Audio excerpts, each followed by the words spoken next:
ভগবানকে কিভাবে ডাকলে তিনি সন্তুষ্ট হন? নমস্কার বন্ধুরা, আপনি কি কখনো মনে মনে ভগবানকে ডেকেছেন কিন্তু মনে হয়েছে তিনি সাড়া দিচ্ছেন না?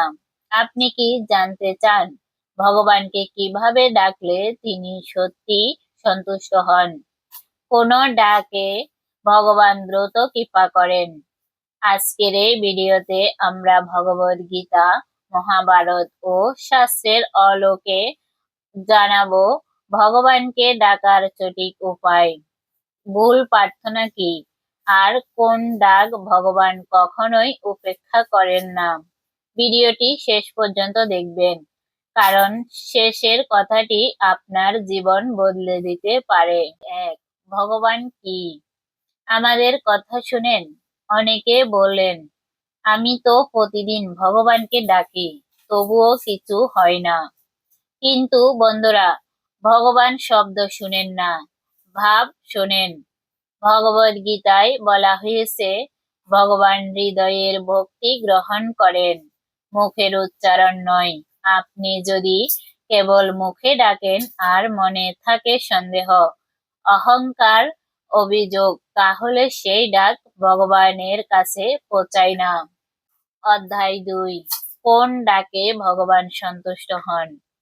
1. বিনয়ের ডাক। যখন আপনি বলেন, হে প্রভু, আমি কিছুই নই, তুমি সব, এই বিনয় ভগবানকে আনন্দ দেয়। 2. শিশুর মতো ডাক। একটি শিশু যেমন মাকে ডাকে, কোনো যুক্তি নেই, কোনো অভিনয় নেই, শুধু বিশ্বাস। ভগবান সেই ডাক কখনোই উপেক্ষা করেন না। কলিযুগে ভগবানকে ডাকার শ্রেষ্ঠ উপায়। শাস্ত্রে বলে, কলিযুগী নামই পরম সত্য। হরে কৃষ্ণ মহামন্ত্র। হরে কৃষ্ণ কৃষ্ণ কৃষ্ণ হরে হরে, হরে রাম রাম রাম হরে হরে। এই মন্ত্র মন শুদ্ধ করে, পাপ নাশ করে, ভগবানকে দ্রুত সন্তুষ্ট করে। আপনি যদি কিছুই না পারেন, শুধু এই নামটি নিন, ভগবান নিজেই পথ দেখাবেন। 4. যে প্রার্থনায় ভগবান অসন্তুষ্ট হন, শুধু চাওয়ার প্রার্থনা, অন্যের ক্ষতি চাওয়া, লোক দেখানো ভক্তি, অহংকার করে বলা, আমি এত জপ করি, তবুও তুমি দিলে না।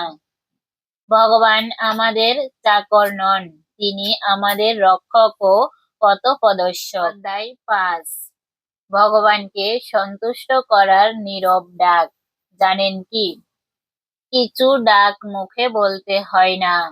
সত্য কথা বলা, অন্যায় না করা, দয়া করা, কাউকে কষ্ট না দেওয়া, এই কাজগুলোই নীরব প্রার্থনা। ভগবান বললেন, যে আমার সৃষ্টিকে ভালোবাসে সে আমাকেই ডাকে।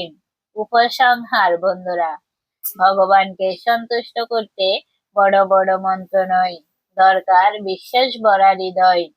আজ থেকেই বলুন, হে প্রভু, আমি তোমার, তুমি যা দাও তাই আমার মঙ্গল। এই একটি ডাকই যথেষ্ট। শেষ অংশ। ভিডিওটি ভালো লাগলে লাইক করুন, ভক্তিমূলক ভিডিও পেতে সাবস্ক্রাইব করুন আর কমেন্ট লিখুন। হরে কৃষ্ণ।